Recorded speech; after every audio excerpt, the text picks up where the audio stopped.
Ladies and gentlemen, welcome back to the episode of El Local. I'm your host, Eddie Gonzalez, and today we have mixologist. Is that the right title? I mean, could be the right title, but for me, just like that word is like more snappy. Uh-huh. Like, I mean, I'm a bartender because mixology sometimes like can be too pretentious, but it's everyone in that. For me, it's like a cantinero bartender. Okay. Okay. So, Manny, AKA Mezcalito Manny. welcome, man. No, thank you. Thank you for the Welcome. opportunity. No, thank you. I was excited when you reached out to come on, and it was an honor for me that you noticed the podcast. So when you said, "Hey, I want to jump on," like, heck yeah, let's get on here and get it. Yeah. There's a bit of a little transition. Obviously, you guys can see this is the new setup that I have. This is the new background, the new what I got going on, and I'm glad that you're the first one to experience this vibe. Thank you. It's an honor. Yeah. So kind of talk briefly before we started recording, right? Kind of about the history and then your background a little bit. But let's just jump into that, right? Yeah. You mentioned that you moved to the United States at the age of 18. Yes. Okay. Where did you come from? Born and raised in Mexico City, Distrito Federal. Okay. My parents are from Oaxaca, so 18 years ago I moved here, so huge different vibe, life. I don't know. It's like, just think about it, how I moved is like,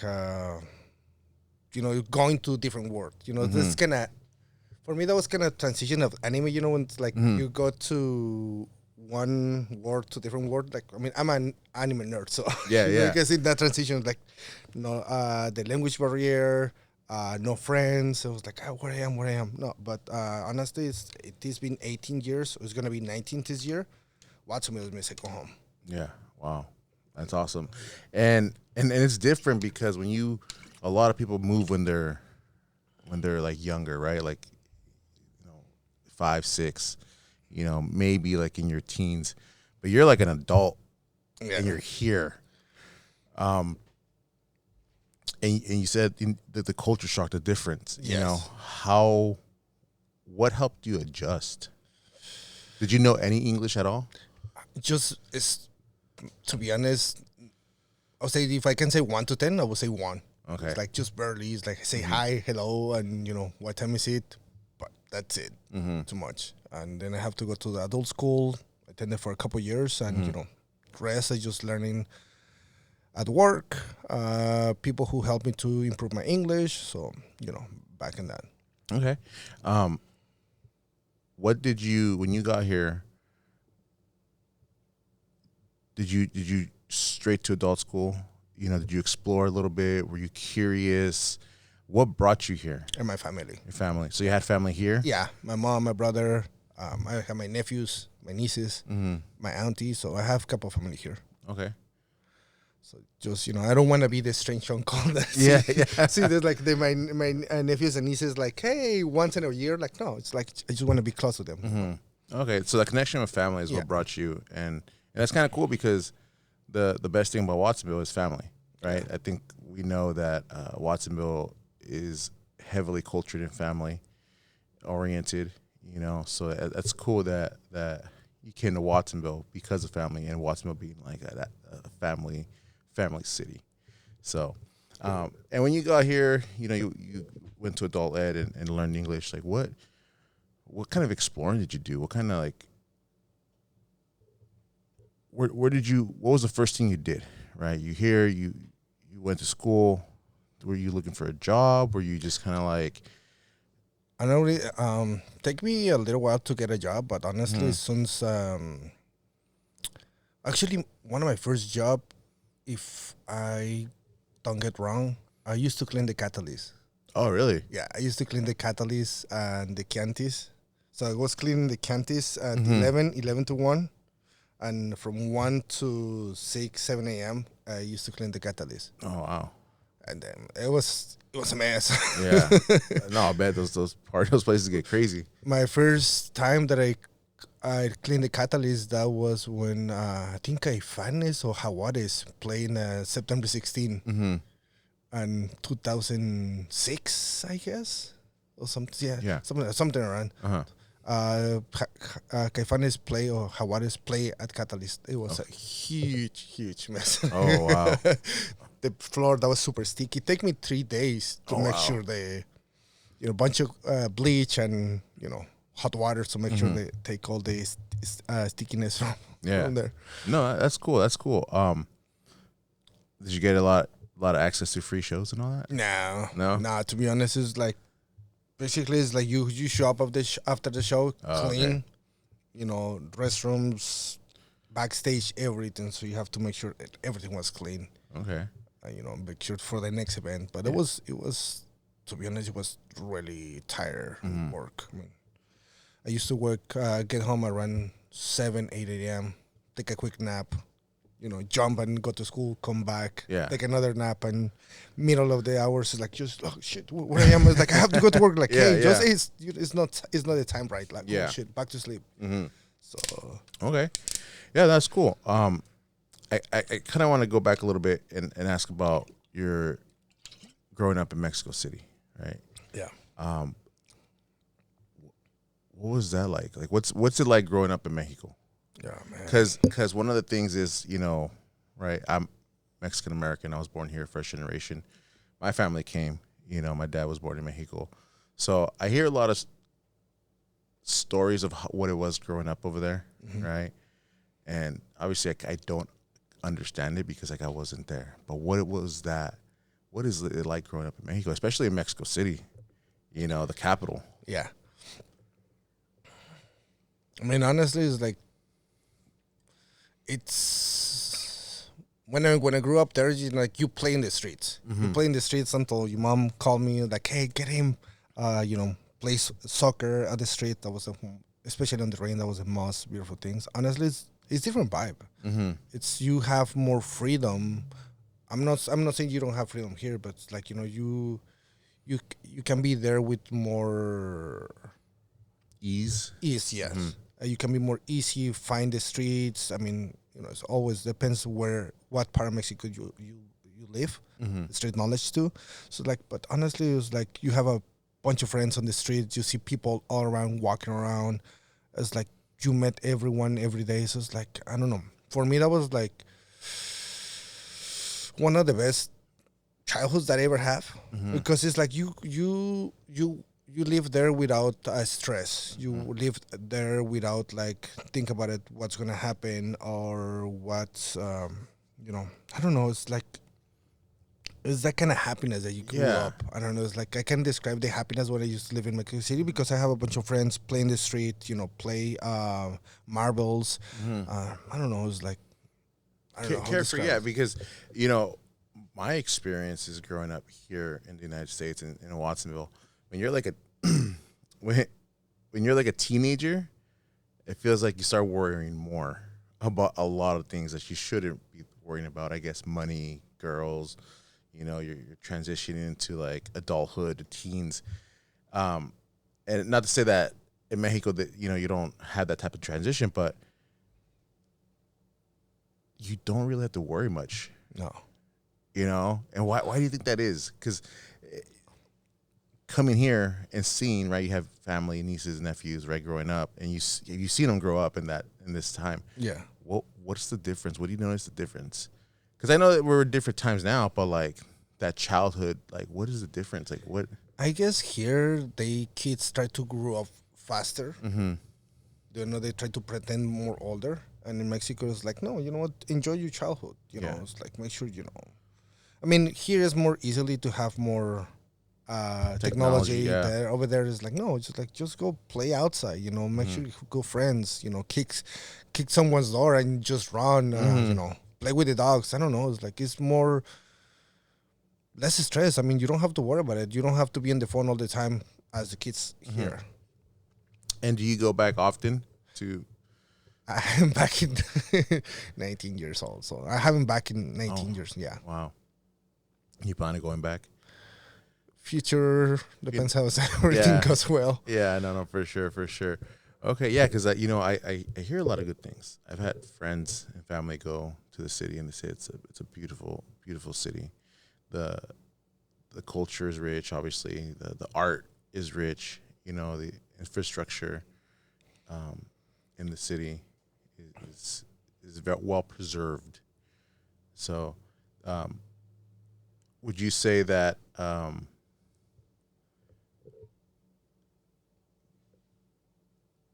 that kind of led you to being who you are now, as far as uh, being a bartender?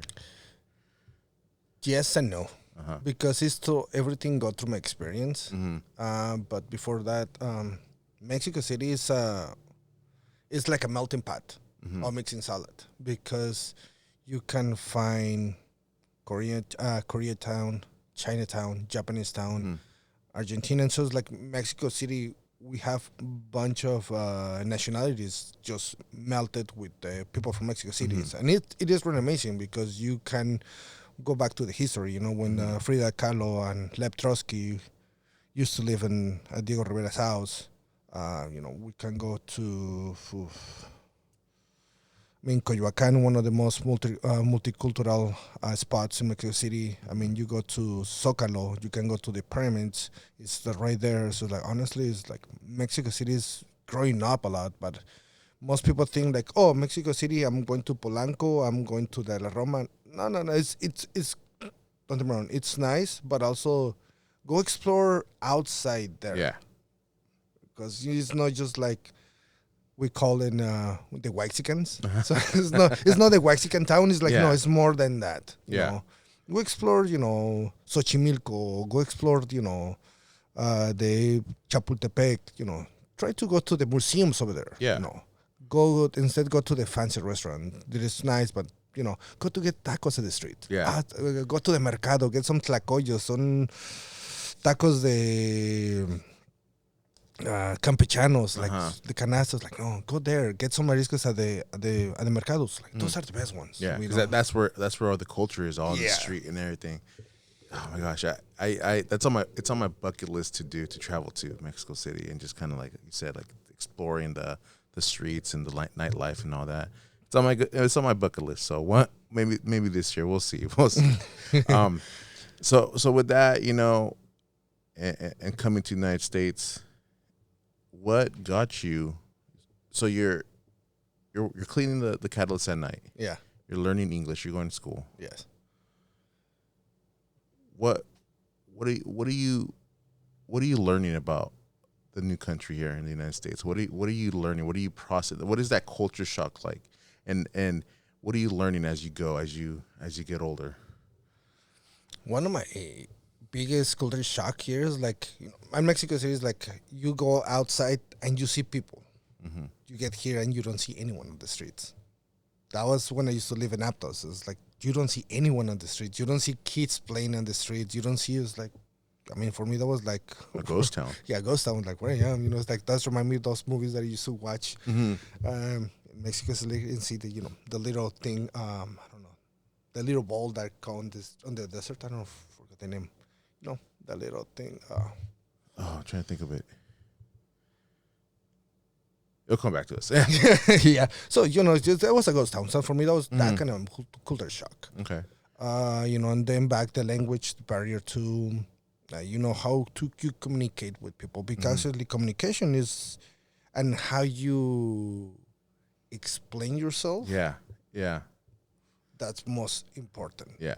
Because if you can say something that on my brain like, oh, this is gonna sound right, but for the people, it's different. It means something. It means some different. difference. Yeah. It means something different. That's something I learned. Like, no, I need to learn how to approach everyone, and everyone is different. So like, And I gotta ask, was it more difficult with, I guess you could say, Americans than Mexican Americans, because the slang, as Mexican American up here, is different, right?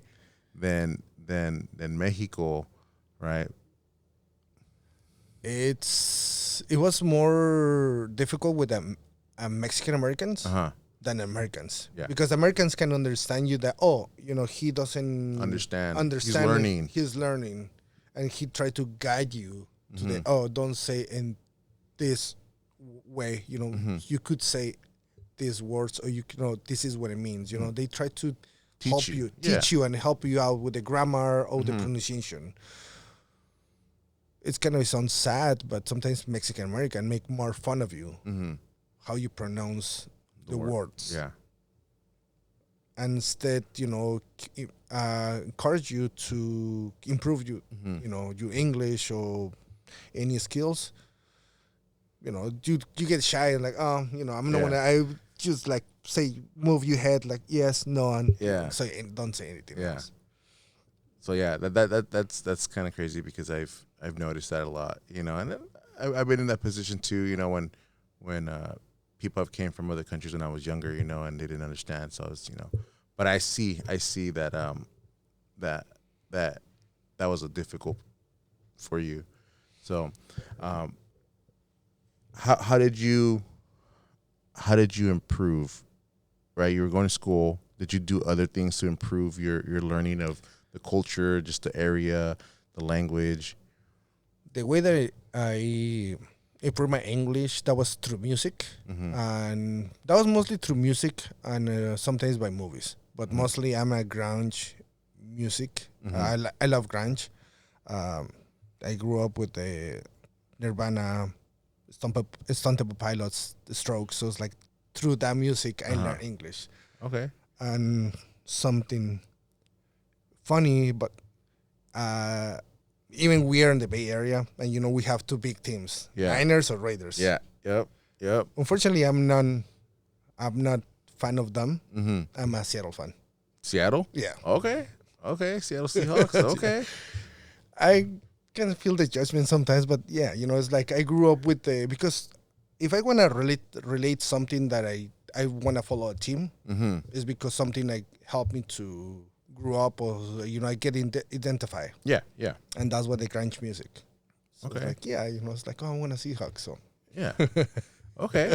Have you ever been to Seattle? I've been to Portland, and it's always on my bucket list. Every time that I go to Portland, it's like, I want to go to Seattle, but for one XY reason, I couldn't go. So like, I'm going to try to postpone for the next visit. Yeah. If you ever go to Seattle, go around summertime, right? Because like it's always gloomy over there. I bet. Yeah, I went there during a winter one time, and it was cool, but it was cold. It was wet. It was gloomy. They say that people are very depressed in Seattle. It's raining. It's always raining all the time. So it's like, they say if you're gonna come during the summertime. That's when people are happy the most. So yeah, and grunge music, you said that it helped you learn and understand, where you're at and everything. What's your favorite band? Like out of all, what's the one band that you're like, what, I can relate somehow to this, or this helped me? I would say Audio Slave. Like a Stone, Be Yourself. Those two songs are my top 5. My top 5 songs. Like honestly, Chris Cornell, freaking amazing artist. Unfortunately, he passed away. Other band, Linkin Park. Yeah. That's another one who learn and try to understand me. And actually, the lyrics of them, it means a lot to young people our age. Yeah. We grew up and like, that's when we can express ourselves. Yeah, I got a couple. I have a playlist on my Spotify of like that type of music, grunge, alternative, like Linkin Park. Like it's my workout jams, But if we talk about workout, I do Slipknot. Okay. That's my one, especially if I have to do leg day. So that's my jam. Or regular basis, I have a anime playlist. Okay. I have like all the from Clover Club, My Hero Academia, Dragon Ball, Jujutsu Kaisen. So I have those kind of music from like So you're into anime, yeah, the manga and everything. Okay. Were you into it before you came to the States, or you grew up on it a little bit? Or I grew up on that a Okay. little bit. I grew up with Dragon Ball, so it's like Oh, yeah. that's my biggest Yeah. fan. I have the chance to meet the Goku's boys in Salinas on 2 months ago. He was here in the Salinas. Oh, really? Yeah, there was a little meet and greet. So like, I want to meet a Goku. So Yeah. was like nerd thing. Yeah. Have you heard of Nerdville? Yes. Okay. Have you been to Nerdville? No, I haven't Okay. especially because I'm mostly those days I've been working, but I'm planning to go this year. Okay. Honestly, I see the list that you guys have, and like, Yeah. Well, as you can see, like right behind me, right, that's the poster right there. yeah.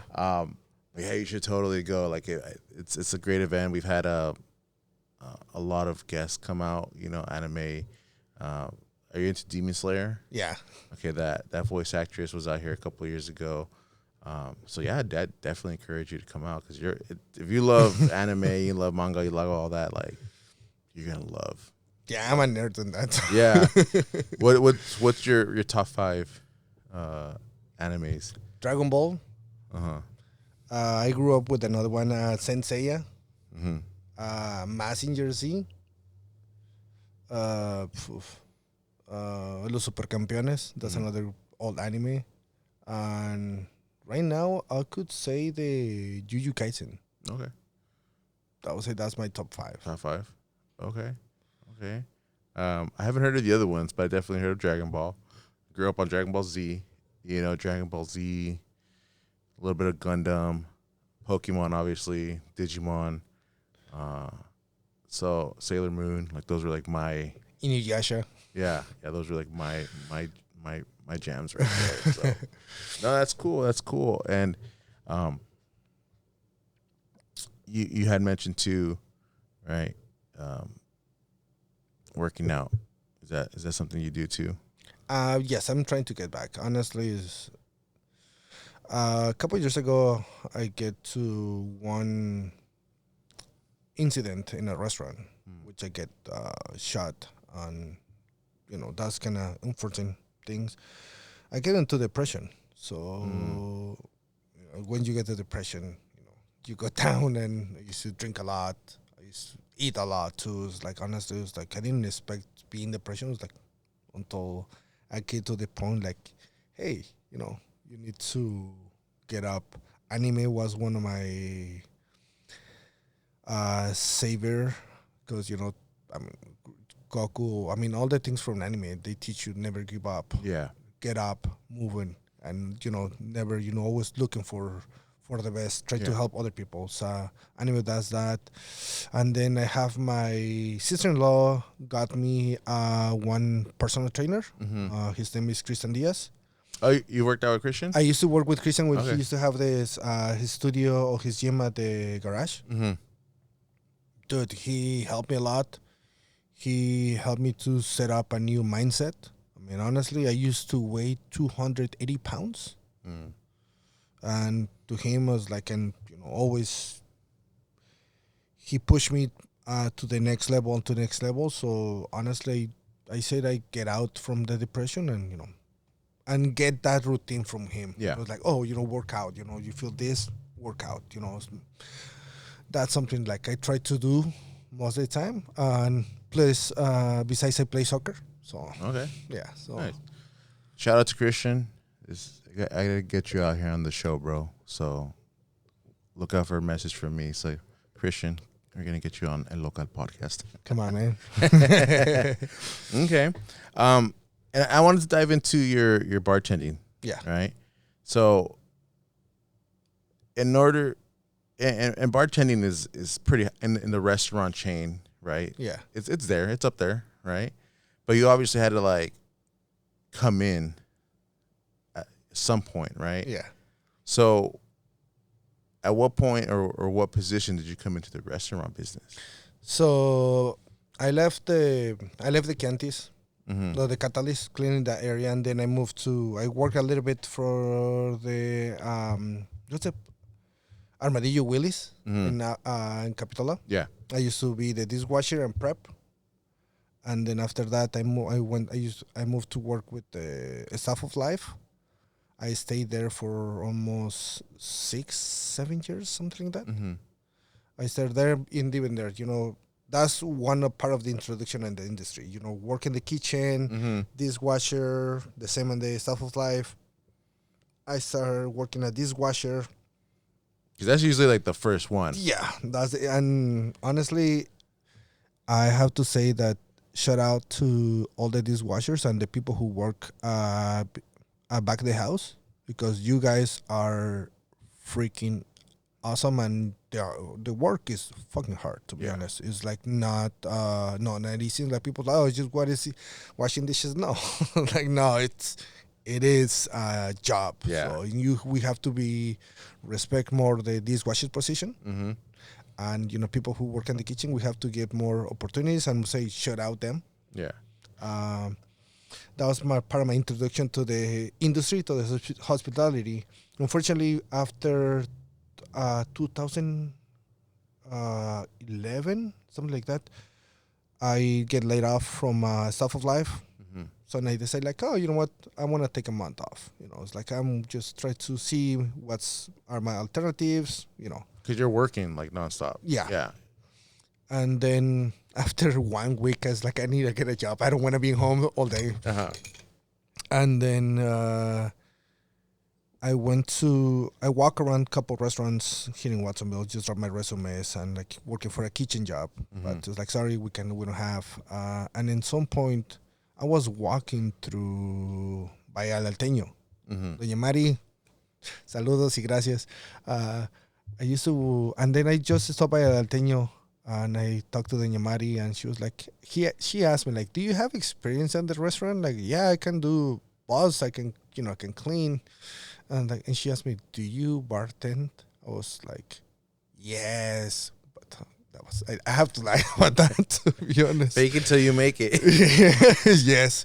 After that, she asked me my phone number, and, 1 week after, she hired me. And she's like, hey, she put me in the back. I was cutting some pico de gallo, some chicken in the back. And that day, the bartender didn't show up. Oh. So the Yamari was like, hey, here you go. Take out your apron and go to make some drinks. I was like, okay.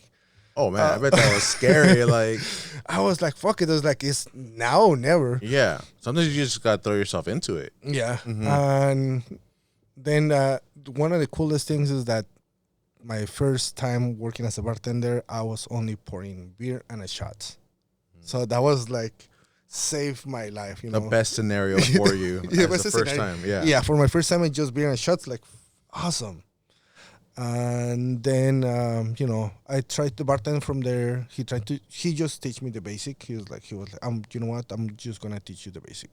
The rest you want to learn by yourself, do it. Mm-hmm. Like, all right. And then barely all the smartphones came out. I was like looking for a bartending school. Mm-hmm. And if I knew one in Mountain View. So I was I went there.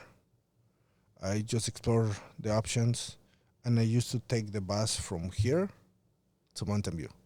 So it was like wake up around 6, 7 in the morning, go to Santa Cruz around 7, 8, then Santa Cruz to San Jose, and San Jose to Mountain View. So it's like be there at 10 a.m. and get out. Class was over at 6 p.m. Oh, wow. And then come back. That's a long day right there. Yeah. Not just that, that's commitment. Yeah, and based on that, I just learn what they teach you.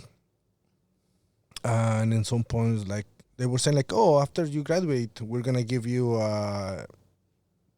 this kind of jobs that you can apply, which is like they don't maybe hook you up with the jobs, but it's fine. I get experience, I get a little knowledge, and then I try to work in Santa Cruz. And my first job, that was a restaurant by the harbor as a barback. Mm-hmm. Clean the dishes, do a bunch of lime lemon juice, that. And then I used to work. After that, I worked for a summer over there. Mm-hmm. Then I came to Jalisco's, and I used to work Jalisco's for 3-4 years. Okay, so you kind of jumped around quite a bit after that, right? Yeah. In your time at the school, right, when you're learning and all that, how long were you there for? For a month. For a month? Oh, it's just not that long? No, that was not that long. That was like for a month. That was like every weekend. That was Friday, Saturday. Oh, okay. No, sorry, no. That was Saturday, Sunday. Okay. That was the 2 days. You have to be there 10 to 6. Okay. They give you 2 hours break and come back. So what do they teach you, or what do you? They try to teach you about how to make some cocktails like martinis, Manhattans, old fashions, Scooby Doo snacks. Something that's one of the cocktails like Woo Woo shots, B-52. They're mostly kind of divey 80s cocktails. And it was fine. To me, it's like, for me, that's a kind of good introduction. But soon you learning more, you discover that kind of style is more like nightclub than the craft bartender. Yeah. So. And when you go to the school and you pass, right, you graduate. Yeah. Is that really all you need to become a bartender? Or is there like... They try to tell you that, but honestly, if you want to become a bartender, just start as barback. Mm-hmm. I mean, go to your favorite restaurant, or go one restaurant that you see they have a really nice bar program, and say, hey, I would like to be a barback. And depends of the person who's doing the bar program, is gonna be teaching you, and you're gonna learn from the bartenders too. That actually it depends on the bartenders you want to teach you, if you want to share the knowledge. Yeah. Because not everyone wants to share the knowledge, and that's one of the hardest things. Not everyone wants to teach, or not everyone wants to show them the rest. Yeah, yeah. They want to hog the information, because because kind of my question is like, is it a competitive field? It is a competitive field, but actually it depends of your performance too. It's like, if you do the things right, always gonna be the open doors for you. If you're slacking, it's like, sometimes bartenders like, why don't want to teach you if you're slacking and you don't pay attention, or you don't listen what I would have to say. But no, and honestly, for me, the best advice is like, go start with barback. Start and don't think because I'm doing this bartend school, I'm already bartender. No, you have to understand. You have to learn how to make lime and lemon juice, syrups, how to restock, how to move behind the bar. It actually is moving behind the bar is another really important thing.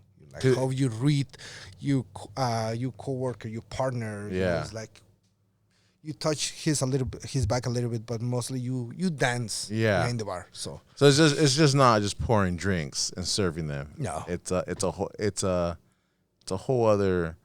It's a form of art, I guess you would say. Yes. Okay. I mean, honestly, it's like for me, be bartender is bring the hospitality and make sure my guests left the restaurant or the bar more happier than when he get that restaurant. Yeah.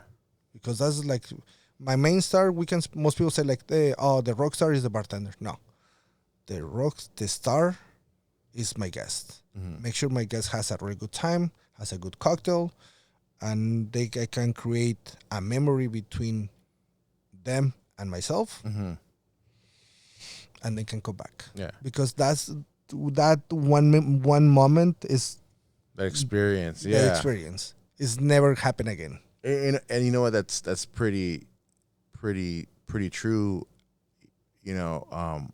Because I've gone to bars and I've gone out, and you're right. That interaction, right? And then the service is what gets you. Because I've had some crappy bartenders where just throw me the drink, whatever, and I'm like, okay. But then I've had bartenders where it's like, all right, they give me a nice drink. They really, go that extra distance to make it an experience, right? And I've always like, heck yeah, dude, I'll go back, grab myself another drink. So that's cool. That's cool. I like that. Yeah, no, we have to. For myself, it's like I have to make sure my guest has a really good time and has a good experience. It's like, we have the menu, but actually, what do you like to drink? You like gin, rum, tequila, mezcal, whiskey. It's like sweet, sour, bitter.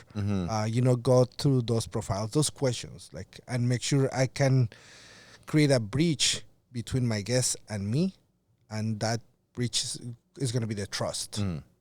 And you're going to trust me with my drink, with what I'm going to make for you. Yeah. So, and that's the moment, is unique moment between the guest and myself. So for me, it's like, make sure every single detail counts. One bartender told me years ago, chef cook with fire, bartender cook with ice. Okay. And it's totally true. Nice. I like that. What's your what's your signature drink? What's the one drink that you know that you can make perfect? Or your favorite one to do? Well, actually, my favorite cocktail is the Negroni. Negroni is one of my favorite cocktails. Bitter, sweet, and punchy. So it's that cocktail that you love or hate. That's one of my cocktails, and easy cocktail to make. Equal parts gin, Campari, and Sudormut. I like sometimes use mezcal instead gin. So, but no. But actually, it's like, I can say that I have a favorite cocktail because mostly every cocktail I like to make. Sometimes it's difficult because it's one cocktail that sometimes take you 10 minutes to make. Really? Yeah, and that's the Ramos Gin Fizz. Oh, wow. What's that process like? Take me through the process. I order it. Bam. Don't order if your bartender is Islam, because it's one of the cocktails the bartender just hates. Make it on the rush time. That cocktail is created on the New Orleans around the 1800s. I can remember very good that. But it has lime, lemon juice, simple syrup, orange blossom water, egg whites, heavy cream, and gin. And you have to do the first dry shake. Make sure you add the ration and you mix all the ingredients properly, very well, especially for the heavy cream. So at least you shake there for 5 minutes. If you have a blender, it's going to be more easier. But usually it's like, you shake it for a long, long time. Then you add ice. So then you shake for another 5 minutes. So you have to create a really nice foam with a really nice head. And that cocktail tastes like a creamsicle. Ooh. Yeah, it is a really delicious cocktail, especially for brunch. It's like this, like a creamsicle cocktail, but it is a good one. Yeah. Should have had you bring some stuff out and start like shaking and mixing out here right now. Shoot. I'm an old fashioned guy. Full disclosure, I don't drink anymore, but I love me an old fashioned. I remember I would just go and that would be my go-to drink. Simple, to the point, manly-ish. Old, but that was always my go-to. So no, that's super cool. That's super cool. And so you're jumping around restaurants, right? And you're learning as you go. Yeah. Right. What's been, I guess, a challenge, and early on, right? You're going around, you're trying to find your footing, you're learning. What was like a challenge that you faced? First of all, that was a part of the language too. The language barrier. The language barrier, how you communicate, vocabulary too, how that. And actually, like I say, here, sometimes in small towns, people doesn't want to share too much knowledge. And at some point, I was kind of not frustrated, but actually I was looking for something. I know that was something more than, two margaritas or AMF or Long Island's. Because Watsonville's kind of basic when it comes to drinks, right? They just order the same thing, AMF, or, Yeah. And then I decided to apply to a restaurant in Los Gatos. And when they make the interview, they asked me, they told me, unfortunately, we cannot offer you the bartender job, but would you like to become a barback?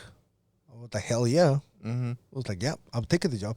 And they were surprised because, not everyone wants to start from the bottom. Yeah. And, it's like, yeah, I want to be a barback. And, people trained me. I was bar backing, and just like honestly, that was in that time I was doing 2 cases of lime and 2 cases of lemon. Mm. Not with the now you have a machine. The press machine you have to do by hand. Yeah, yeah. So that was a really nice workout, and I learned a lot from them. I have a great teachers and I have a really great coworkers who always push me to make cocktails. Like, hey, share me the knowledge, and they were like, I see more than that.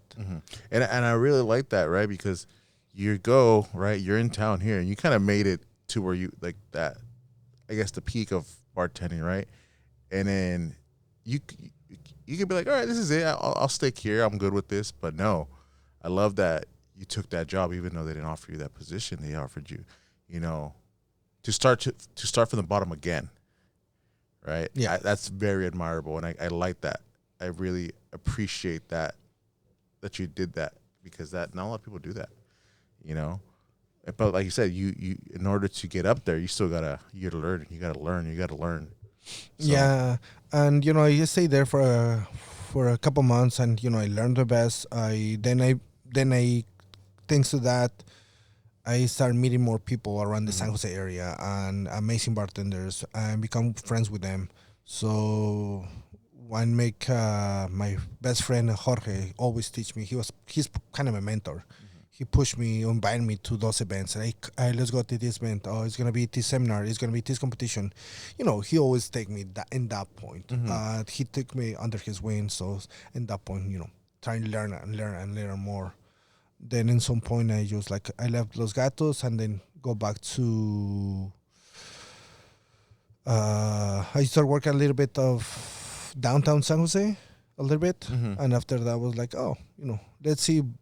It was too much driving for me from Watsonville to San Jose. And it's like, you know what? Let's go back to Santa Cruz. And I work a little bit. I work for a while in Santa Cruz.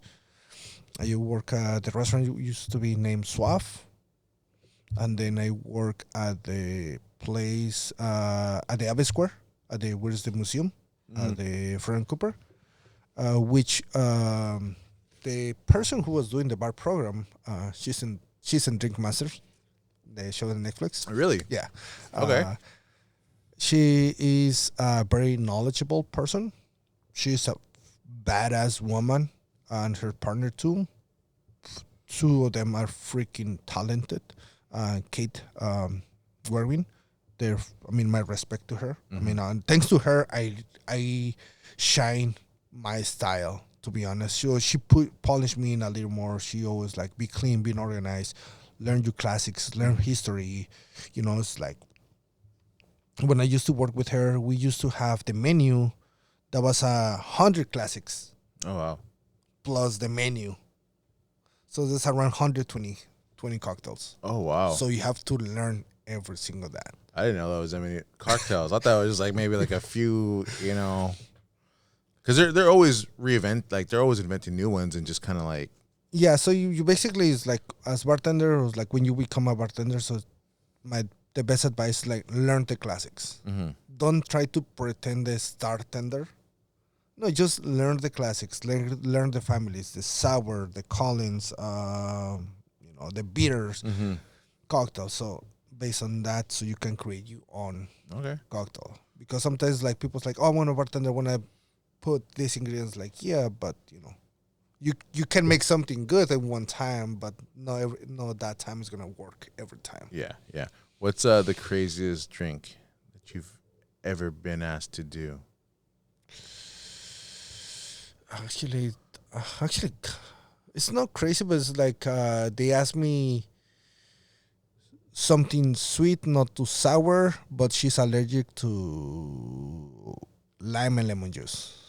And I was like, What? yeah. You want something sour and sweet, but you're like, okay. And I was like, okay, so it's like I have grapefruit, but it's like actually she's allergic to grapefruit. I'm like, okay, so I have to go to the table and ask her like, ask her like, oh, how much can I use in this? How much of the sour or lime and lemon juice can I use? So based on that, it's like, okay, because sometimes they throw you. They say like I wanna espresso martini, but with a little bit of pineapple juice, or I mean, it's fine. Yeah. I mean, we can make it, but like sometimes people come like, I don't know, or like they ask you, "Could you have a blue cheese olives with Tabasco?" Like, no, sorry, we don't have Tabasco. We have blue chiles, but blue cheese olives, but we don't have Tabasco. Yeah. We try to play with the guests. Like, we can make it, but we aren't gonna make it in that direction because I don't have the ingredients. Yeah. But yeah, so I worked there for Ann Cooper for a couple of years. I under her with, and she was amazing. She was a freaking badass woman. Honestly, one of the best bartenders, females that I ever worked, and learn from her. Then I opened a restaurant in Santa Cruz, Barceloneta, Spanish place. Then COVID happened. And it's still working for 2 years. So, wow. So you opened up a restaurant. Yeah. Okay. And oh man, during that COVID time, yeah, I bet that was rough. it was because that was the 6 months we just opened. After that, like, we have to shut down. Oh Like, man. oh shit. Yeah. But shit happened for a reason. Thankfully, we are not in that limbo again. And after that, I get a chance to work back to the business, to the industry. I used to work in Campbell. I worked there for almost a year, and then the same. That was 11 hours drive. Yeah. Oh, the 11 hours a shift, 2 hours driving, 9 hours at the restaurant was like, that was killing me. So it's like, no, just go back to town. And back again, I worked a little bit in Santa Cruz, and I was looking for a different challenge. Yeah. And then I moved to Monterrey. Okay. I've been working at Stokes Adobe for almost 3 years. Okay. Honestly, it's been amazing. It's an amazing journey. I have an amazing beverage director, an amazing mentor, Matty. He always pushed me, and he'll be helping me to seminars, competitions. When I have to do things for the industry or cocktails, he always pushed me to that level. Actually, 2022 or 2023, I can't remember. He sent us to the group chat competition for Charo. And I, it's like you have to create the cocktail competition. Was that you have to create a cocktail based on your experience in California. Okay. So where was this competition held at? San Francisco. San Francisco. Yeah. Okay. I was the only one from here. From this area. Yeah. Okay. Hey, well, that's pretty. I can see how that's intimidating, but that's exciting. Yeah, that was like, I guess, my 3rd or 4th competition in San Francisco. So it was pretty fun. Yeah. And these competitions, what's that environment like? It's a little competitive, but friendly too, because you make a new friends. You make a new friends. You make a new people. You never they come from. Or like when they say, "Oh, I never heard what Watsonville." Like, oh yeah, we're in the middle. Yeah. We're in the middle between Santa Cruz and Monterrey. But yeah, no, it's amazing. It's amazing environment. I mean, of course, drinking people, but actually you make good friends. You can make new connections. Yeah, networking. Yes. And so you've been in that competition 3 times. No, that was my first time for that. Okay. For that company, for that brand. Okay. But I've been doing other competitions, mezcal competitions. I do twice in San Francisco. I think, if I'm not wrong, 2017. I think this is when I won my first competition in San Francisco for a mezcal. Oh, okay. So take me through that competition and that. So that competition, that was a 2017, 16, I can't remember. So we have to create a cocktail, and with using one mezcal. And I was like, that was almost Day of the Dead. So it's like, okay. So I was thinking about it. How can I want to create a cocktail? So I was using pumpkin syrup, grapefruit liqueur, egg whites, lime juice, and mezcal. So that cocktail, I called them Beso de Muerto, because making that environment. And I make my presentation. I make a little altar to my cocktail with a little choconos, one of Mexican candy, so you can eat it and sip the cocktail. So people really like it. To be honest, if anyone planning to do egg white cocktail on a competition, don't do it because your arms is gonna hurt so much the next day. So you mentioned that a couple of times, like adding egg whites to drinks. Like what does egg whites do to a drink? Like what is it? I mean, it's for me. It's like I told my guests, like you are getting a healthy cocktail. You're having vitamin C and you're having the protein. So the egg whites create a little foamy, but actually the texture too, and it's like a really nice creamy too. So that's in some point like that's why you have to learn how to shake and add duration and the dilution on those cocktails, so you create the foam. So and most people, like I say, like we can say like I want to shake. Yeah, it's different ways to you can shake. You know, you can shake like a crazy and hurt you arms and elbows, or you can shake like really ways so like you can add duration and dilution in like 1, 2, 3, like a cycle. So it's all about timing. It's all about because it's kind of like a science, right? It is. It is. Yeah. It is, and also it's like science because you have to think. I mean, for me, I have to think about what type the ice I'm using, and the dilution too. Because I'm using cheaper ice, I need to fill it up the shaker and shake it for at least 5-10 seconds. Done. If using the Oshizaki ice that's a little more clear, at least 15-20 seconds. Because those ice are hard to break, and actually the dilution is a little slower. So that's crazy because I mean I kind of knew it, right? Like I said, like it's a science, kind of like a process. But the way you're describing it, it's like, oh, there's more to it. You know, like the detail is very important. You know, to making it a delicious cocktail. Yeah, and and that was my first competition in San Francisco. They love it. That they called Best of the Muerto. That was the most popular. Everyone voted on the app. I was like, wow. Honestly, when they announced the winners, I don't know. Sometimes with the Mexicans, like, I'm not want to win. I want to be in the corner. So I was, polish my glasses. Like, I didn't expect winning. Until when they say my name, I was like, what? Like, yeah, you win. Like, oh, that was such an honor. That was that, and probably that my other competition that was in San Francisco was the Charo. So that was my experience to California. And I have to create a cocktail based on my experience. So my cocktail, I called the Dreamer. Because that was mostly, I was actually inspired here in Watsonville, that cocktail. I mean, I make raspberry for the people who work at the fields. Mezcal for the people whose background from Mexico is like work at the fields too. Lime juice could be the sour moments that I have on the industry. And the Charo does that because it's a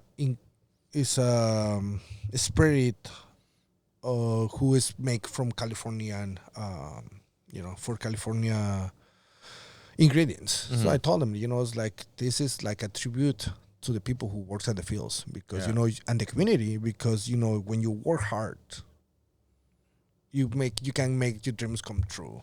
So I have a little history. I have a history behind that cocktail, and honestly, that cocktail is one of my favorite ones. From all that I created and all my cocktails have been created are special. That are special for me, but the Dreamer is like for me the one. Because I have such a history, and how can I explain it's like even I immigrate here, and I'm working hard, be passionate, the dreams can come true and make possible. So that drink is your love letter to Watsonville. To Watsonville. Yeah, I love that. I gotta try this drink. That is awesome. Yeah, it's my love letter to Watsonville. And actually, like I said, thanks to managers, my manager Matty and different one, I get nominated to the best top 10 bartender on 2024. Wow. I was the only one from from s- uh, from from the Bay Area. Wow. So I was like such a huge honor, represent Watsonville, and those people was like, don't tell me wrong, Santa Cruz. Like, no, it's Watsonville because Yeah. this is my hometown. Yeah. I didn't grow up in Santa Cruz. I worked Santa Cruz, yes, but my hometown, it's Watsonville. And that's right. I think that's awesome because And that cocktail was created to the people who works at the field here in Watsonville. yeah.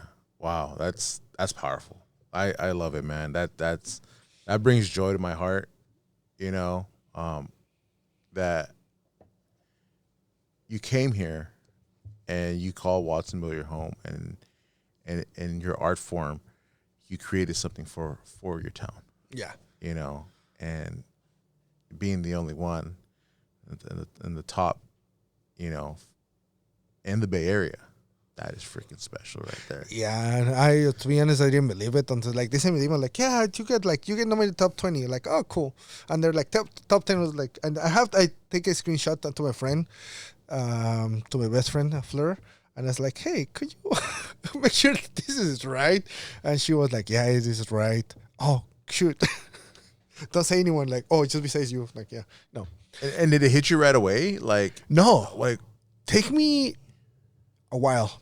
Take me, I think, 2 weeks, 3 weeks, I guess, to realize I made it to the top 10. yeah. I don't know. Sometimes, like, I guess because we never grew up with that courage, like, oh, you're going to win it, and, you have to enjoy yourself, Never expect that. I mean, it hit me after that, like, oh, shit, I win. Yeah. That's awesome. Yeah, and I take my mom, my family for a dinner. We celebrate that. I was thankful for everyone who support me, who had my back, and honestly, it's like that's for me, it's like different ways I want to help my community. That's I want to inspire other people. Yeah. It's like any kind of event, race, or sometimes like GoFundMe. Like I just try to be low key, but hey, here's my contribution. Yeah. So how can I help you? Yeah. Share the post. Yeah. No, for sure. That's awesome, man. I love how, you say you're for the people, out here in the community, and your contribution with that drink that means a lot. I didn't even know about this. I'm so crazy that like I try to be aware of like people in the community that are out there doing stuff. But I don't know how I missed this. It's really special, really special. Yeah, I mean, honestly, for me, it's like it's not just my winning, or it's just not be there in top 10. It's just like from Watsonville because it's like we put in. I mean, for me, it's putting Watsonville in the map. But like, oh, where's Watsonville? We have a bunch of great things here. And going back to like what you said earlier, like, no, it's Watsonville. Oh, Santa Cruz, no, Watsonville. And I love that because, like you said, like there's so much out here. There's so much, it's overlooked, there's so many people that do great things or have some great food or product. And we always get overlooked and shadowed because it's, Santa Cruz County, and Santa Cruz this and Santa Cruz that. And it's like, no, Watsonville. Yeah. And it's funny, yeah, because I've had that experience too where they're like, oh, where are you from? Santa Cruz? Like, no, I'm from Watsonville. Where's that? It's like 15 minutes, 20 minutes from Santa Cruz, but I'm from Watsonville. Whoa, where's that? Well, do you know where Martinelli's apple juice comes from? That's that right there. You know where Driscoll's comes from? That right there. So whenever I see something out there, right, Martinelli's out there at a commercial or Driscoll's or people posted, like, that's where I'm from right there. Yeah. That's where I'm from. So.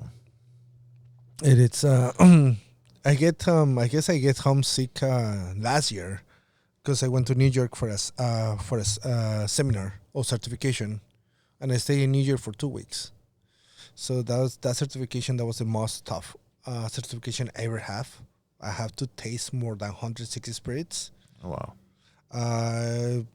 My nose, everything got overwhelmed, but it was like the most beautiful experience. And at the end of the exam, after I finish my exam, I just walk outside and I see a little basket of blackberries and raspberries, and I see and like made in Watsonville, bring from Watsonville. I was crying. I was like, oh, "This is my hometown." I was just meanwhile eating that. I was like, "Where's Watsonville?" Like, this is here. This is from here. Or even then, when I was there, I said, "Where you from?" I'm from Watsonville. Like I was like, "Oh, everyone comes from L.A., Georgia, different towns." But like, no, I was like, "Oh, Watsonville." It's like, "Oh, I was barely the only one from the Bay Area too." Yeah. And that certification. Yeah. Oh, strawberry capital of the world. Oh, man. yeah. Yeah. I want to touch on that certification for 2 weeks. So you tried over 160 spirits. Like what was that? What's that certification? It's like taking the PhD. Oh. Like taking the PhD for bartenders. Oh, wow. Because they teach you about the history. They teach you about the history of cocktails, process of how you make gin, vodka, rum, mezcal, how you, like I said, it is really interesting because you have to make sure like what you smell on the tequila, what notes you can get, or on the whiskey, or like, oh, I'm getting on the whiskey a little bit hazelnut, vanilla, maybe a little toffee. Depends of what kind of whiskey you're getting. If you're getting more from Scotland, that's more peaty or more is umami flavors. Even the rye whiskey or Canadian whiskey or Japanese whiskey. Sometimes it's like that. You get different notes. So tequila too, right? We have lowland and highlands too. So like, oh, maybe you get this tequila has a little more bell pepper notes, cilantro seeds, or coriander seeds, or in that aspect. Or even the process of mezcal too. Where they come from, Oaxaca, Guerrero, Michoacan, San Luis Potosí, different Puebla. So it's like you get taste all those like yeah. And they told you this is from this village of Puebla. This is the Maestra Mezcalera make this and this. So like it's a bunch of knowledge in that. Soju, sake, brandy, cognac, Calvados. So like we got through all the spirits. So it's like so in the field of bartending, and you said like it's like that certification was the version of getting a PhD. So would you say in the world of bartending, you're a doctor? Yeah. Yes, actually. Well, it's funny because we also could be the alchemist. And yeah, I would say. Okay, well, hey, I got a Doctor of Happiness. I love it. I got a PhD bartender right here. That's what I'm talking about. I got to ask you because you're talking about like you have to smell, you have to taste.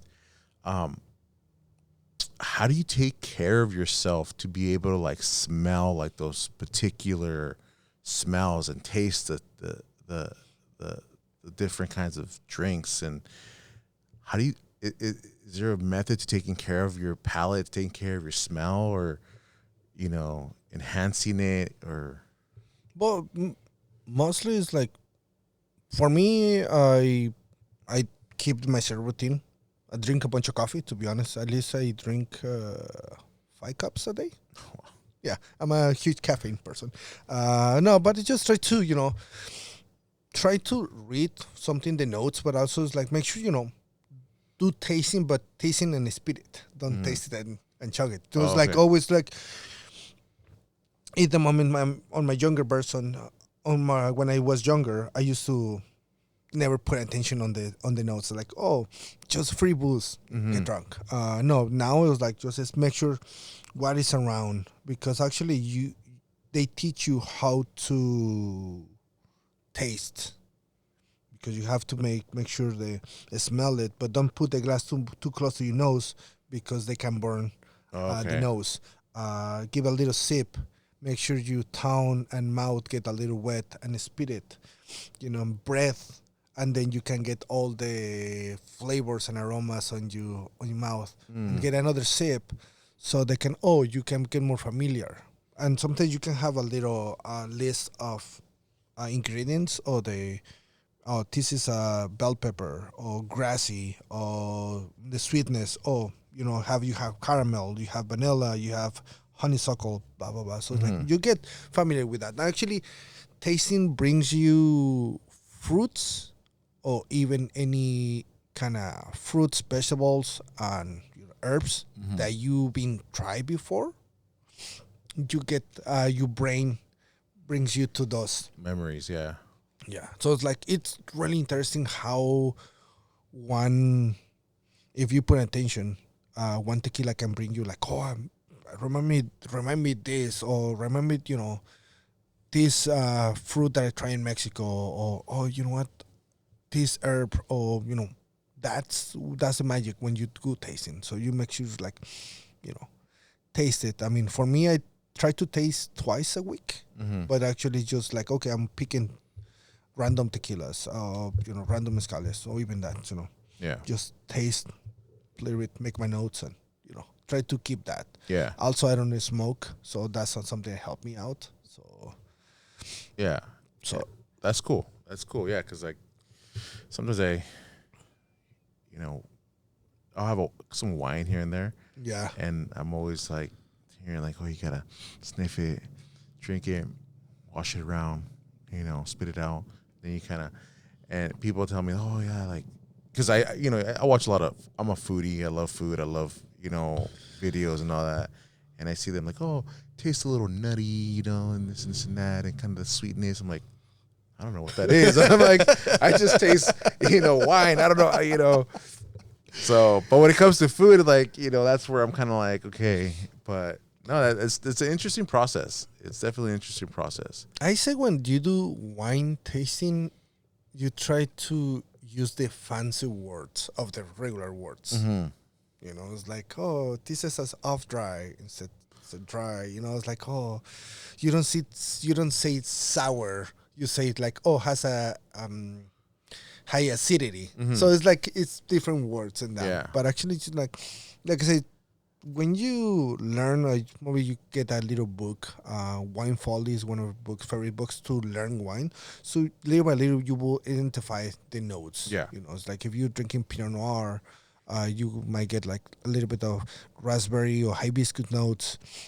Super light body. So, and even you can see by the color of the red wine when it's super light red. So like, this is a light body, medium body, full body. So like, but it's with the time, Some people think like, oh, I didn't taste it. Like, well, if you never doing a wine tasting, do it slowly, but actually get a book. Yeah. And, get a little more familiar. So you don't get people that cannot give you miss or false information on that.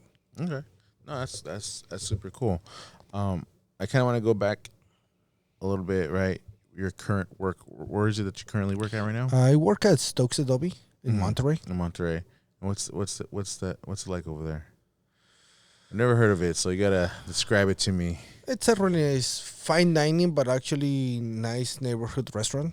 To be honest, we have an incredible patio. You can sit outside with the fire pit to be under in summer. It's pretty cozy too. Bar inside. I mean, that's the building is from the 1800s. Okay. It's one of the haunted houses in Monterey. The little history with that, I'm not sure. I can tell you what I think is or what I read. So that guy Stoker, I can't remember the guy named Adam Stoker. I can't remember the name of the person. He came over the seas, and he get here in Monterey. Monterey used to be the capital. Yeah.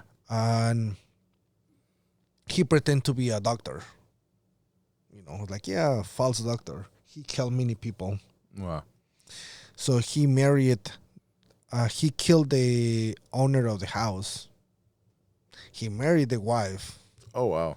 Yeah, it's like all Mexican soap opera. Yeah. He killed the wife, he killed the kids, and he killed himself by the stairs. Wow. Yeah, it's like really, really interesting things. Okay, and years later, decided to put a restaurant, and bam, it's right there. It's been a lot of restaurant, but yes. So people saying like, it's funny because sometimes on the nights you can see a little groups with a little lamps, outside of the restaurant and say, "Oh, they tell you the history, the ghost tour. They told you about that. Hey, this is a house from this. Like that's pretty cool. Have you ever experienced anything paranormal? Yeah, a couple times. Okay. One day I was cleaning one of the rooms. I was putting I was organizing bar stuff, and I swear to God, I feel someone breathing on my ear 3 times. I was like, no, time to go. I was like, thank you. I'm not gonna bother you at the moment. Come back later. The other day, I went earlier to do prep for Father's Day because that day I couldn't work. That was the guy who was cleaning and myself. I do a bunch of prep, bunch of juice, and by the doors I see shadows. But I thought it was like I was the cleaning guy, you know. And I had my headphones, those kind of beats with not silence. And I put in my music so loud, and I swear to God, I heard someone call my name. Hey Manny, hey Manny. I was like, turn around, there was no one. Like, shit. I was like, no, I have to go. I'm out. Peace. Yeah. No, it's really interesting, but sometimes like people say like they see a beautiful woman walking around to the stairs and she disappears. I guess you have to be lucky in that point to see her. They bring mediums the restaurant, and they say in the middle of the stairs is the division between the 2 worlds. So it's like, oh, sometimes you can feel the breeze, heat and cold on the stairs. So like, oh, okay, so that's that kind of environment. Yeah. Take me through your day to day. Like, what's a typical day for you, like at work? So I get there when I have to do prep. So I do the cosmetic. That's what we call when I have to make sure set up the bar, put the tools properly way, cut the garnishes. Make sure depends what day it is of the week. Friday, Saturday, especially Valentine's weekend. That was it was fun. Yeah. To work. Yeah, it was Busy. Yeah, I mean, if I'm not wrong, between Friday and Saturday, we did 650 covers. Oh wow! And that was nonstop. Wow. So, but yeah, no, I usually just go there, do the cosmetic, set up the bar properly, cut the garnishes, make sure lime, lemon, all the garnishes that you have, the twist, the peels, the ice. If I need to do lime juice, do the lime juice. Make sure every setup or every well has a setup properly. So and get ready for the shift. Make sure if we have a new wines or new cocktails, check we have the ingredients and set up and get that and get ready for busy day. If that's something I really love, being a busy day. If I want to dance, I have to pay for the band. So yeah. So make sure that always have fun. Yeah. And always see people sitting in the bar having make them happy, listen to them. That for me is like one way I can change the world. Because it's like besides all the tattoos, all this mustache, all these suspenders, like no, like we are bartenders here to change the world. Yeah. To make everyone happy. If someone is sad, hey, you know what? Let me make you happy. Let me make you smile. Yeah. That's the power. That's the superpower that I have.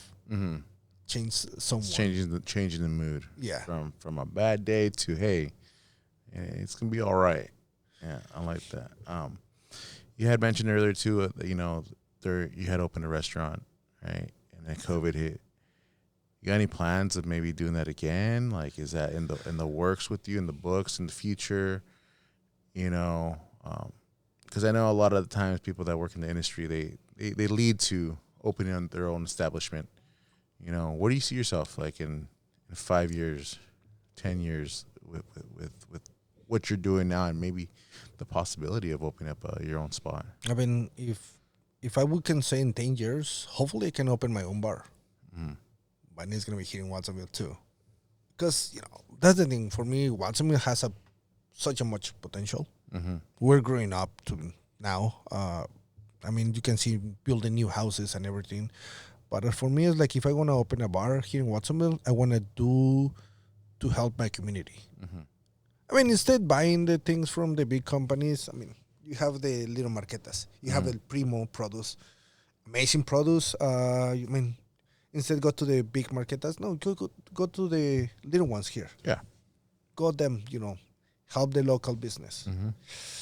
I mean, if everything works out, and I don't want to jinx myself, but, I want to create a program where I can help the people of the fields, creating like, hey, you know what, bring school supplies and I give you tickets for a drink, whatever, that point.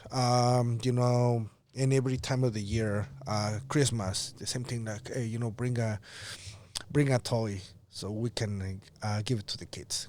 We can give it to Casa. We can give it to the people who really need it.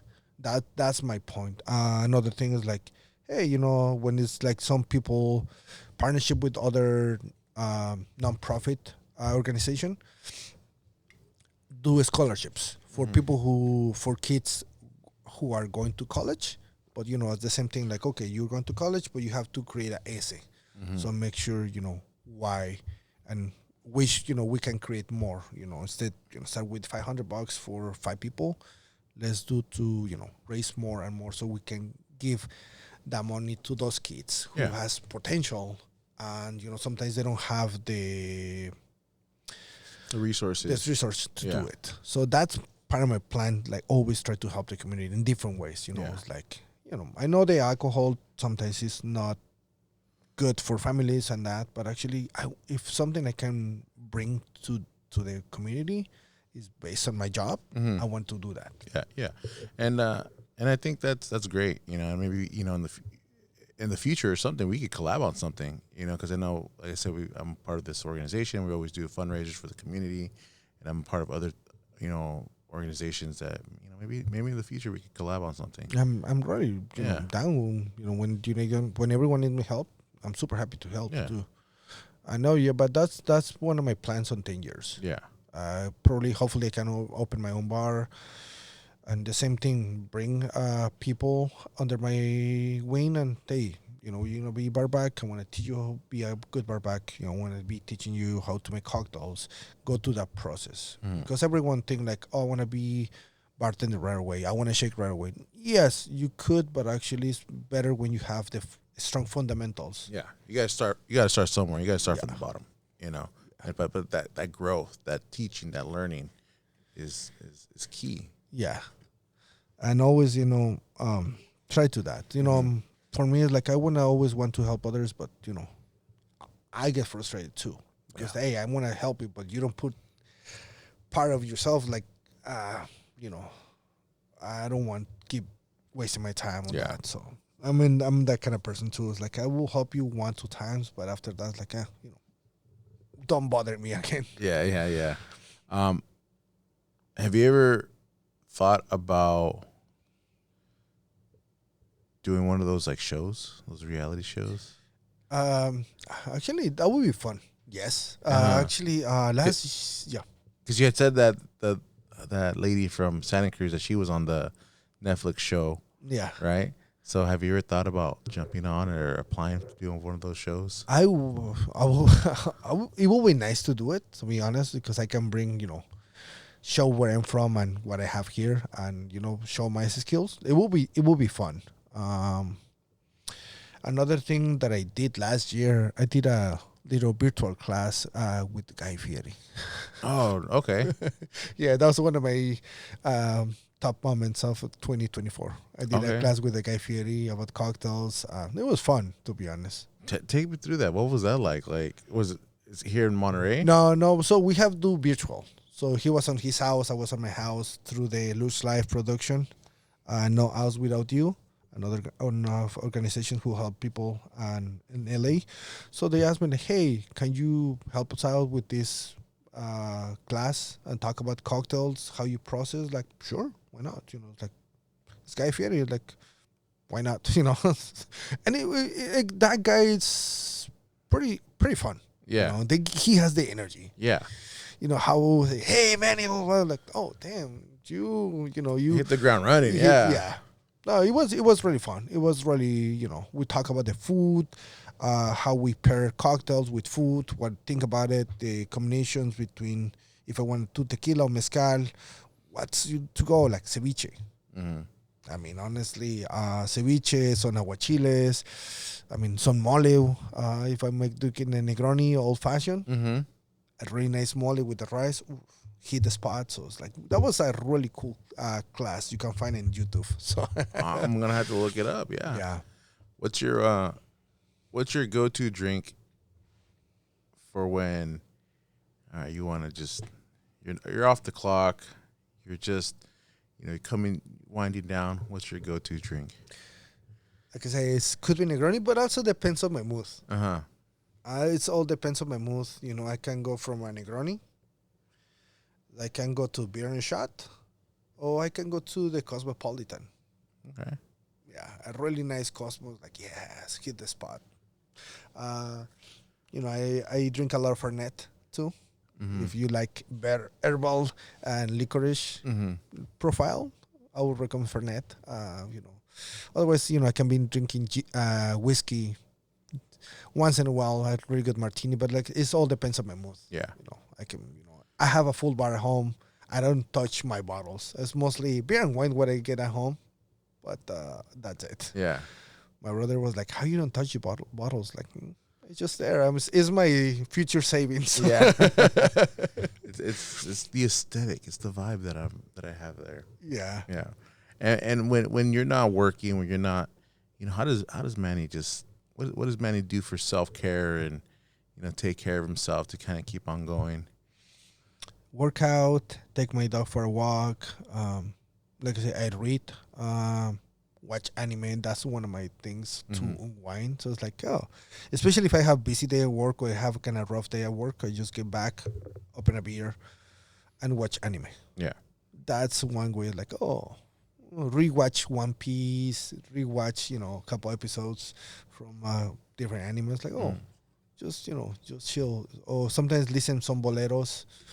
It's like, that's my jam. Really quick, have you watched all the One Piece episodes? Yes. I think there's like over 1,000 or something like It's that. 1,036 episodes, if I'm not wrong. Dang! And have you seen all of them? Yes. And they're still going too. They're still going. Yes. I'm watching I'm waiting for in April.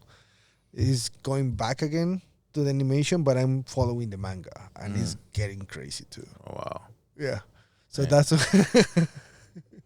I'm gonna talk to my people from the Nerdville. Maybe we'll get the One Piece voice actor out here or something. Yeah, that would be dope. Right. Okay, we get the Mexican guy, the Iñaki Peña, who's doing the live action of Luffy. That would be dope. That would be. Yeah. So Nerdville, we got to do this, guys. We have to do this.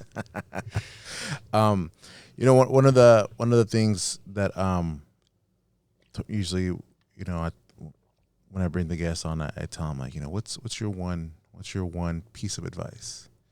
What is the one thing that it doesn't have to be related to a certain thing, but what do you tell the people out there? What is your words of wisdom? Listen, because it's really important to listen. Put attention. I mean, don't take everything personal. Mm-hmm. Don't take everything personal. Just listen, analyze the words. If someone older is telling you an advice, listen, because they speak because of experience. Never give up. Follow your dreams, and make sure you heart beat with the fire of love, and always protect the people who cannot protect themselves. That's something I can say. Like, honestly, you just listen. Make sure that's why we have two ears and one mouth. So it's like, and sometimes the eyes speak more than the mouth. So just, honestly, I would say just listen. Always listen. Never give up. If someone tell you that you cannot do it, you can do it. And I'm one proof of that. So I'm not trying to make myself special, but believe me, it's like when on my journey to bartender, many people like, you cannot do it, you cannot that. It's like, always, push me down. But like, you know what? F to them. I was like, no, I'm here because I believe you, and I know I can have a seat on the table because I earn it. Yeah. Because my hard work, crying, bleeding, and everything, every cut, every sweat is earned. So because I've been working hard. Yeah. And at this point, I can see myself like, whoa. I mean, if I told Manny from 2006, hey, you're gonna make it to be a badass bartender, he was like, nah, I don't think so. Now it's like shit, Yeah. And also, is most important, take care of yourself. Mental health is important too, but don't think too much on that.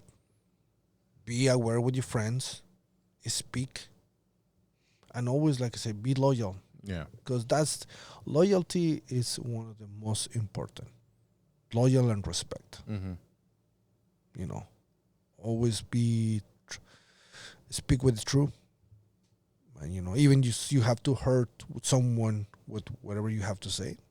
It's better than always being lying. I want to touch on that. There's this verse, right? It says, better are wounds from a friend than kisses from an enemy. Yeah. So that will be my words, advice. And always, like Naruto said, never give up. This is my ninja way. So the same thing, it's like always, always that. So believe in yourself. Yeah, and it's not just the name of your famous dream, the dreamer, but you yourself are a dreamer. You are the definition, the embodiment of the American dream, coming over here and making it. So I love it. I dig it, and I'm gonna have to stop by the restaurant. Please do. Come try your drinks. Yeah, no, and actually we have. I mean, we talk about dreamers. I mean, we have a bunch of dreamers here. I mean, we have the kids. Is one kid who was with Pedro Pascal on the movies from Watsonville. I forgot his name. Oh yes, I saw that. I read that. I was like, oh, it's like, what amazing things. There was another teacher who make with student in New York Times too. Last year too. It was like, dude, we have a freaking inspiring people. I mean, the Nest, what's the name of this next to Cabrillo? Cyber Nest? Or Digital Nest? Digital Nest too. It's like, dude, they have a dope program too, helping the kids from the community. It's like, yeah. Yeah. Well, hopefully, in the future, they hear about this show and they want to come on too and, get to know their story, So, yeah, it's awesome.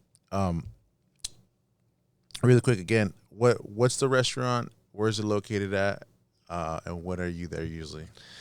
Stokes Adobe in Monterey. It's 500 Hartnell Street. It's close to Alvarado.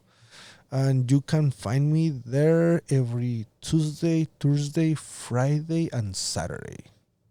Mostly my days. Okay. And Wednesday I work in Santa Cruz at Apanti. Okay. 1 day a week, but try to balance on that. Yeah. But most of the nights you can find me at Stokes. Okay.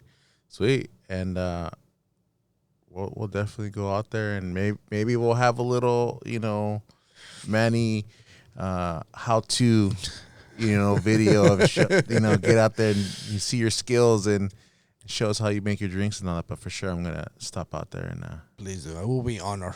Yeah, to make a drink. Yeah, no, Manny, again, I really appreciate it, man. I think that what you're doing is great. What your story is great, and I think people are gonna see this and be like, you know what, I'm inspired.